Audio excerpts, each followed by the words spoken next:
आदाब नाज़रीन, आप देख रहे हैं एनएन चैनल में हूं अनीस फातिमा। पेश है खबरनामा। हुकूमत ने रियासत में लॉकडाउन बर्खास्त करने का फैसला किया है। रियासती काबीना में इसका फैसला किया गया है। काबीना ने तिब्बी ओहदेदारों की तरफ से फराहम की गई रिपोर्ट्स की जांच के बाद लॉकडाउन बर्खास्त करने का फैसला किया है। रियासत में कोरोना केसेस की तादाद मुस्बित की शरह में नुमाया कमी वाक़ई होने पर यह फैसला लिया है। काबीना ने तमाम महकमों के ओहदेदारों को लॉकडाउन के दौरान आयद तमाम ज़ाब्तों को मुकम्मल तौर पर ख़त्म करने की भी हिदायत दी है। वज़ीर पंचायत राज हिदायत राव ने बीजेपी कायदीन पर इल्ज़ाम आयद किया कि सेंट्रल जेल की अराजी पर कायम किए जाने वाले मल्टी सुपर स्पेशलिटी हॉस्पिटल को रोकने की कोशिश की जा रही है, जबकि वज़ीर आला के फैसले से वरंगल की अवाम में मसरत की लहर देखी जा रही है। उन्होंने हफ्ते के रोज़ मीडिया से बात करते हुए कहा कि बीजेपी ना तो खुद अच्छे काम करती है और ना ही तेलंगाना हुकूमत की जानिब से किए जाने वाले इक़दाम को बर्दाश्त करती है। हिदायत राव ने बताया कि MJM अस्पताल के अलावा वरंगल अर्बन में एक और असरी दवाखाना कायम होना यहाँ के अवाम के लिए खुशाइन बात है। वज़ीर पंचायत राज हिदायत राव ने बताया कि वज़ीर आला के चंद्रशेखर राव की क़यादत में वरंगल रियासत का मिसाली ज़िले में तब्दील हो रहा है। జరిగినంత అభివృద్ధి ఏ రాష్ట్రంలో జరగలే.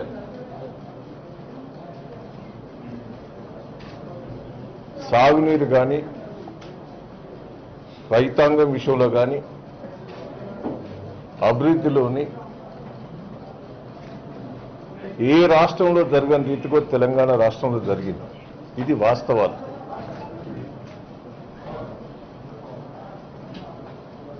ఇవాళ వరంగల్ జిల్లా మొత్తం సస్యశ్యామలమైంది. రైతులు ఆనందంగా ఉన్నారు. 24 గంటల కరెంట్ ఇచ్చాం, నీరిచ్చాం, రైతు బంధు ఇచ్చాం, రైతు బీమా ఇచ్చాం. దేశంలో ధాన్యం కొనుగోలు ఏ రాష్ట్రంలో చేయని రీతికి ఇక్కడ చేశాం.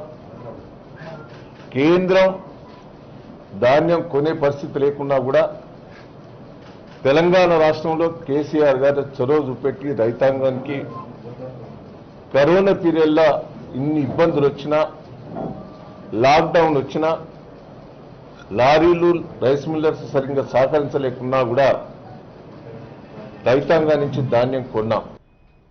वज़ीर ख़जाना हरीश राव ने वाज़ेह किया कि रियासत में इंतजामिया के मुताबिक ज़िले दफातर अहाते की तामीर का काम जारी है। वज़ीर मौसूफ ने रियासती वज़ीर आला के दौरे सिद्दीपेट के पेश नज़र इंटीग्रेटेड डिस्ट्रिक्ट ऑफिस कॉम्प्लेक्सेस की इब्तदाई इंतजामात का जायज़ा लिया। इस मौके पर वज़ीर मौसूफ ने खिताब करते हुए कहा कि तेलंगाना के क़याम से अवाम को हर तरह से फ़ायदा हासिल हुआ है। उन्होंने कहा कि 70 सालों में जो तरक्की नहीं हो सकी उसे 7 सालों में कर दिखाया गया है। हमने रियासत के तमाम नए अजला में मरबूत ज़िले दफातर कायम कर रहे हैं। Chief of air staff air marshal Bhadauria ने हिंदुस्तानी फ़िज़ाइया में शामिल नए फ्लाइंग ऑफिसर से ख्वाहिश की है कि वो अपने आप को बेहतर बनाएं, क्योंकि टेक्नोलॉजी अब की तरह पहले कभी अहमियत की हामिल नहीं थी। उन्होंने एयरफोर्स एकेडमी दुंडीगल हैदराबाद में आज सुबह कमांडेंट पासिंग आउट परेड की सलामी लेने के बाद ग्रेजुएटिंग ऑफिसर से खिताब किया। उन्होंने इन ओहदेदारों से ख्वाहिश की कि वो फोर्स के अहम इक़दार को महसूस करने के साथ साथ अपने फ़र्ज़ को बेलौस और कुर्बानी वाला बनाएं।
are absolute basis on which Air Force thrives. So all our transformation, all our changes, whatever we capability enhancement we do, everywhere we look at that we should be technologically advanced, it should be latest technology. And many of our systems, what we have done basically is we have put a lot of emphasis on networking, on digitization, and a lot of effort towards automation, digitization is totally on our indigenous industry. So if you talk of capability enhancement, it would translate into, let's say, indigenous weapons and sensors. Okay. Now, when you have those weapons and sensors, the sensor fusion is a major area. In that, there is technology. In that, the AI comes in. In fact, even LCA has a fair amount of very good level of sensor fusion. In AMCA, we'll go to a different level, wherein the use of AI would be immense. Apart from basic weapons and sensors, our radar network. Again, when you have this level of network, this level of data flowing, there is a lot of AI that comes in, big data handling and AI. So that's an area, particularly big data handling and AI, where Air Force. Khammam के रुकने parliament नामा नागेश्वर राव ने उनके घर और कंपनियों पर ED के छापों पर रद्दमल का इजहार किया है। उन्होंने कहा, लोग उनके बारे में सब कुछ जानते हैं और वो हमेशा ईमानदार रहे हैं। आज नामा नागेश्वर ने मीडिया से बात करते हुए बताया कि केसीआर जिस एतमाद के साथ उन्हें पार्लिमानी पार्टी का कायद बनाया, उसी एतमाद को बरकरार रखते हुए वो काम करेंगे। मेरी ताकत केसीआर है और मेरी ताकत मेरे हल्के के अवाम है। मधुकन की बुनियाद 40 साल पहले रखी गई थी और कई अहम मंसूबों की तकमील भी की गई है। चीन की सरहद पर सड़कों की तामीरी काम भी जारी है। क्योंकि मैं सियासत में हूं, इसलिए मेरे भाई कंपनियों की निगरानी कर रहे हैं। रांची एक्सप्रेसवे एसपीवी बायोटिक प्रोजेक्ट को 30% इक्विटी के साथ साल 2011 में शुरू किया गया था। एनएचए मुआहदे के बाद दी गई मुद्दत में एनएच एक मुकम्मल साइट फराहम करने से कासिर रहा, ताहम बिना वजूहात के कंपनी को बंद कर दिया गया। एनएचए साइट की फराहमी न होने की वजह से प्रोजेक्ट की तकमील में ताखिर हुई। एनएचए ने दस्तबरदारी इख्तियार करते हुए कहा कि वो बाकी की कीमत अदा करेगी, क्योंकि काम का 50% हिस्सा मुकम्मल हो चुका था।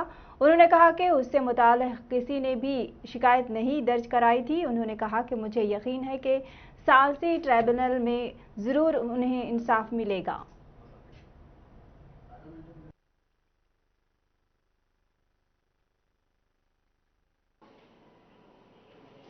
ఈ కంపెనీలు వేస్తున్నాం. ఇటువంటి తరుణంలో నేను రాజకీయాలకు రావటం, ప్రజలు నన్ను ఆశీర్వదించి 2 సార్లు పార్లమెంటుకి పంపటం, నన్ను పార్లమెంటుకి పంపటం వల్ల నేను ప్రజా జీవితంలో ఉండటం వల్ల నా నెక్స్ట్ జనరేషను మా బ్రదర్స్కి ఈ యొక్క బాధ్యతలు వారికి అప్పచెప్పటం, ఏ కంపెనీలో కూడా నేను ఒక డైరెక్టర్ కానీ డే టు డే ఇన్వాల్వ్మెంట్ కానీ లేకపోవటం, ఇవి కూడా ప్రజలుకి అందరికి కూడా తెలుసు. ఈ టైంలో మొన్న జరిగినటువంటి విషయాలలో महकमे मौसमियात ने तेलंगाना में अगले 3 दिन तक हल्की से तेज बारिश की पेशगोई की है। जिले में 1 या 2 मुकामात पर गरज चमक के साथ बारिश का इम्कान जताया गया है। महकमे मौसमियात ने बताया कि रियासत में जुनूब मगरिब और मगरिब से तेज हवाएं चलने के नतीजे में मौसम में तब्दीली का इम्कान जताया गया है। जिले विकाराबाद के कोडंगल के मजाफात में पेश आए सड़क हादसे में 4 अफराद हलाक हो गए हैं। बीजापुर हाईवे पर 2 कारें आपस में टकरा गईं, जिसके नतीजे में 4 अफराद बरसरे मौका ही हलाक हो गए, जबकि एक और शख्स की हालत नाजुक बताई गई है। इतला के बाद पुलिस जायको पर पहुंच गई है और नाशों को पोस्टमार्टम के लिए दवाखाना मुंतकिल कर दिया गया है और इस सिलसिले में एक मुकदमा दर्ज करते हुए तहकीकात कर रही है। एक तेज रफ्तार रेत की लारी उलटकर आरटीसी बस से टकरा गई, जिसके नतीजे में 20 अफराद शदीद तौर पर जख्मी हो गए हैं। यह हादसा हफ्ते के रोज मुश्तरका जिले वरंगल के श्यामपेट मंडल के नवाही इलाके में पेश आया। पराकाला आरटीसी बस डिपो से ताल्लुक रखने वाली बस मुसाफिरों के साथ भोपाला पर ली जा रही थी कि सामने की सिम से आने वाली रेत की लारी बेकाबू होकर उलट गई और बस को टक्कर दे दी। हादसे में 20 अफराद शदीद जख्मी हो गए। जख्मियों को 108 के जरिए इलाज के लिए पराकाला के सरकारी अस्पताल मुंतकिल कर दिया गया है। पुलिस ने लारी ड्राइवर को तहवील में ले लिया है और मुकदमा दर्ज करके तफ्तीश की जा रही है। जिले मिर्जल के घटकेसर में एक लड़की की मुश्तबा हालत में नाश दस्तयाब होने से इलाके में सनसनी फैल गई है। बताया जा रहा है कि मुकामी अवाम ने आज सुबह की अवलीन सातों में आउटर रिंग रोड के करीब आधी जली लड़की की नाश को पाकर पुलिस को इस बात की इत्तला दी, जिस पर पुलिस ने जायखू पर पहुंचकर महलूक लड़की की शिनाख्त राजीव गुरहकल्पा कॉलोनी की रहने वाली 17 साला श्रवंती के तौर पर की है।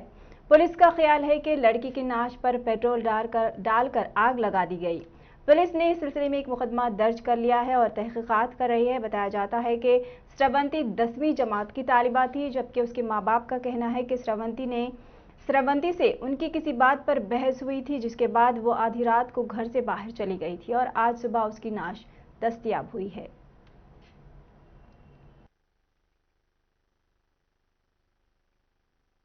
కూడా ఎవరు గమనించలేరు. ఏమంటే ఏం ఫోన్లో ఎప్పటికీ ఫోన్లో మాట్లాడుతుంటే నా ఫ్రెండ్లు చేసిండ్రు సంగమట గురుకులాల చదువుతుండే సార్. 10th మొన్ననే అయిపోయింది. అనుమానం అంటే ఇంక ఇదే అనుమానమే. పక్క కొడుకులు ఆ పిల్లలు మోసం చేసిండ్రు, మోసం చేసి రాజీనామా చేసి మాకు పరిచయం।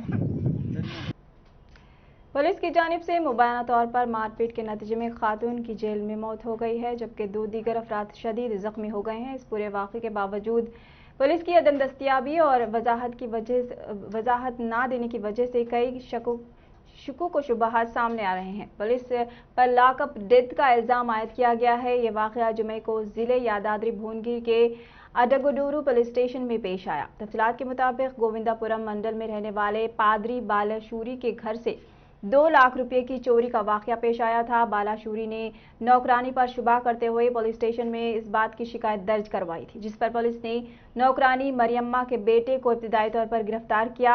मरियम्मा जो अपने आबाई शहर गई थी, उसे जुमे को सुबह पुलिस स्टेशन लाया गया था। इसके अलावा उसके बेटे उदय और उसके दोस्त शंकर को भी पुलिस स्टेशन लाया गया। पुलिस तफ्तीश के दौरान उदय की मां और पुलिस मरियम्मा और उसके बेटे को ज़ुदकोब किया, जिस पर मरियम्मा बेहोश हो गई, जिसको फौरी तौर पर एक निजी अस्पताल मुंतकिल किया गया, जहां पर वो जख्मों से जानबर न हो सकी। इस वाक़े के बाद हर गोशे से पुलिस के रवैये की सख्त मजम्मत की जा रही है। कुल हिंद कांग्रेस कमेटी के साबिक सदर राहुल गांधी की यौम पैदाइश पर प्रदेश कांग्रेस के हेडक्वार्टर गांधी भवन पर गुरबा में चावल अशियाए ज़रूरिया की तकसीम अमल में आई। इसके अलावा NSUI की क़यादत में मुफ्त कोरोना वैक्सीन टीके के अमल का सदर प्रदेश कांग्रेस कमेटी N उत्तम कुमार रेड्डी ने इफ्तिताबी अंजाम दिया। इस तकरीब में CLP कायद भट्टी विक्रमार्का, साबिक PCC सदर पुनाला लक्ष्मया, कांग्रेस के OBC अक़लियती महिला सेल की जानिब से अशियाए ज़रूरिया की तकसीम भी अमल में लाई गई।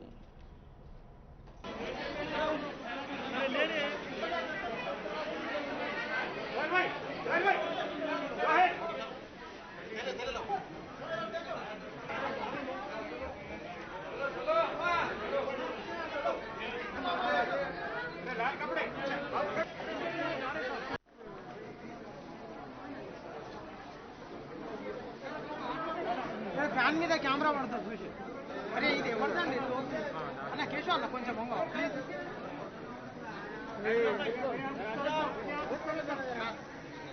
అరే బాబు ఏం టైగర్ ఇటెల్ పడ్ లోపల తాలే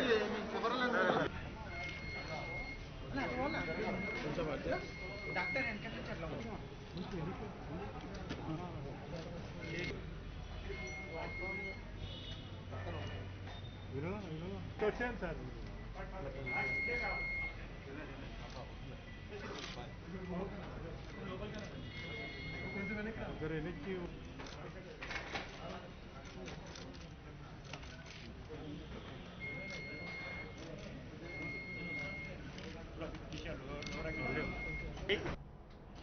तेलंगाना प्रदेश कांग्रेस सदर का मसला एक अरसे से तातुल का शिकार हो चुका है, जिससे कांग्रेस के दरमियान मजीद अफरा तफरी का माहौल पैदा हो गया है। आने वाले इंतखाबात को मद्देनजर रखते हुए जल्द सदर के इंतखाब की जरूरत है। तेलंगाना कांग्रेस के इंचार्ज रात देर गए सोनिया गांधी से मुलाकात करते हुए नए सदर के तकर्रुर पर बातचीत की। मानिक्यम ठाकुर ने रियासत में कांग्रेस कायदीन से बातचीत करते हुए तजावीज़ात भी हासिल कर चुके हैं। वो मुकम्मल रिपोर्ट सोनिया गांधी को सौंप चुके हैं। सोनिया गांधी ने नए सदर के तकर्रुर के लिए ग्रीन सिग्नल दे दिया है। मजीद मानिक्यम ठाकुर की फहरिस्त में रेवंत रेड्डी, जीवन रेड्डी, कोमट रेड्डी, वेंकट रेड्डी के नाम शामिल हैं। इन 3 नामों से किसी एक कायद को 1 या 2 दिन में नया सदर मुकर्रर किए जाने की उम्मीद भी नजर आ रही है। फ्लाइंग सिख के नाम से मशहूर हिंदुस्तानी खिलाड़ी मिल्खा सिंह का जुमे की रात मुहल्लिक कोरोना वायरस से इंतकाल हो गया है। वो 91 साल के थे। उनके कुंबे के तर्जुमान ने यह इतला दी है। दौलत मुश्तरका खेलों के चैंपियन 1958 और 1960 के रूम ओलंपिक्स की 400 मीटर दौड़ में रिकॉर्ड तोड़ने के बावजूद तमगे से महरूम रहे मिल्खा सिंह ने चंडीगढ़ के पीजीआई अस्पताल में जुमे की रात आखिरी सांस ली। उनकी सेहत के ताल्लुक से मालूमात फराहम करते हुए PGIMER अस्पताल ने कहा था कि जुमे की शाम कोविड के बाद पैदाशुदा पेचीदगियों की वजह से उनकी हालत नाजुक हो गई थी। उनका ऑक्सीजन लेवल कम होने लगा और उन्हें बुखार आ गया था। गुज़िश्ता महीने से कोविड-19 से मुतासिर मिल्खा सिंह की कोरोना जांच रिपोर्ट 4 शूबे के रोज मनफी आई थी, जिसके बाद उन्हें कोविड ICU से जनरल ICU में मुंतकिल किया गया था। डॉक्टरों की एक टीम ने उनकी सेहत की निगरानी की थी। जुमेरात की रात उन्हें बुखार आ गया और उनका ऑक्सीजन लेवल गिर गया था। ताहम उससे पहले उनकी हालत मुस्तकम थी। उन्हें गुज़िश्ता माह कोविड-19 इन्फेक्शन हो गया था। उनकी अहलिया 85 साला बैनुल अक़वामी खिलाड़ी नीलमर कौर का भी इतवार के रोज़ मोहाली के एक निजी अस्पताल में इन्फेक्शन से इंतकाल कर गईं। मिल्खा अस्पताल में होने की वजह से अहलिया के आखिरी रसूमात में शरीक नहीं हो सके थे। इस तानहे से नरेंद्र मोदी ने उनके मौत पर गम और रंज का इजहार किया है। इसके अलावा नायब सदर वेंकैया नायडू, सदर जमहूरिया हिंद कोविंद ने भी गम का इजहार किया है। हिंदुस्तान और भूटान ने माहौलियात के शोबे में दोनों मुल्कों के दरमियान ताउन के मकसद से एक मुफाहमत नामे पर दस्तखत किए हैं। दस्तखत हिंदुस्तान की तरफ से माहौलियात, जंगलात और आबो हवा में तब्दीली के वजीर प्रकाश जावड़ेकर और भूटान की तरफ से वजीर खारजा और माहौलियात से मुताल्लिक़ के चेयरपर्सन लियोनो कौमी कमीशन के डॉक्टर इस मौके पर इजहार ख्याल करते हुए जावड़ेकर ने कहा कि इस मुफाहमत नामे से आबो हवा में तब्दीली और कचरे के बंदोबस्त के शोबे में 2 तरफा ताउन की नई राहें खुलेंगी। मरकजी वजारत सेहत ने कहा कि हिंदुस्तान में कोविड-19 से मुतासर होने वाले यौमिया मामलों में कमी का सिलसिला जारी है। मुतासर अफराद के सेहत याब होने में भी मजीद बेहतरी आई है। कल शाम नई दिल्ली में मीडिया से बात करते हुए वजारत सेहत में जॉइंट अग्रवाल ने कहा कि सबसे ज़्यादा तकरीबन 4,14,000 मामले दर्ज किए जाने के बाद से हिंदुस्तान में रोज़ाना मामलों में कमी का सिलसिला जारी है। उन्होंने कहा कि यौमिया नए मामलों के सबसे ज़्यादा मामले दर्ज किए जाने के बाद से इन मामलों में अब तकरीबन 85% की कमी आ चुकी है। मुतासर अफराद की सेहतयाब होने की शरह के बारे में अग्रवाल ने बताया कि मुल्क में सेहतयाबी की शरह में भी लगातार इजाफा हो रहा है। उन्होंने कहा कि 3 मई को सेहतयाबी के मजमूई शरह 81.8% थी और अब ये 96% हो गई है। नीति आयोग में सेहत महकमे के मेंबर डॉक्टर VK पॉल ने बताया कि टीकाकारी के बारे में हिफाज़ान सेहत के कारकुनों पर किए गए मुताले से मालूम होता है कि टीका लगाए जाने के बाद कोरोना वायरस से किसी फर्द के मुतासिर होने की सूरत में उसे अस्पताल में भर्ती किए जाने की ज़रूरत में 75 से 80% कमी आई है। केसेस में हम वीक ऑन वीक बेसिस पर कमी नोट कर रहे हैं। इसके साथ ही अगर हम देखें कि हमारे केसेस कैसे रिपोर्ट हो रहे थे, तो जहां वीक एंडिंग 4 मई के समय पर देश में 531 ऐसे जिले थे जिसमें 100 से अधिक डेली केसेस रिपोर्ट हो रहे थे, वह 16 जून में अगर हम देखें उस वीक एंडिंग में, तो वह घटते घटते 147 जिले रह गए हैं। यानी कि 384 जिलों में हमने कमी केसेस में नोट की है। यहां एक मुख्य विषय हम आप लोगों की दृष्टि में लाना चाहेंगे। अगर आप देखें तो इससे पहले हमने 15 जून के समय पर बात की थी और उस समय से इस समय में भी हमने नंबर ऑफ डिस्ट्रिक्ट जो कि कंटेनमेंट जो 100 से कम केसेस रिपोर्ट कर रहे हैं, जहां आज हम 384 डिस्ट्रिक्ट की बात कर रहे हैं, उस समय में 366 डिस्ट्रिक्ट थे, यानी कि 18 डिस्ट्रिक्ट पिछले 3 दिनों में ऐसे हमने पाए कि जहां पर केसेस में कमी एक ऑब्जर्व वे में नोट की गई। इसी के साथ ही एक एक्टिव केसेस वह मापदंड जिसके द्वारा हमें पता लगता है कि कौन से केसेस हैं जो होम आइसोलेशन या मेडिकल जो हमारा कोविड डेडिकेटेड हॉस्पिटल में जिनको हम मैनेज करते हैं, तो जहां देश में 10 मई के समय पर 37 लाख केसेस में एक जो पीक नोट की गई थी। खबरनामे में फिलहाल इतना ही। एनएन पर खबरों का सिलसिला जारी है, देखते रहिए एनएन चैनल। अल्लाह हाफिज।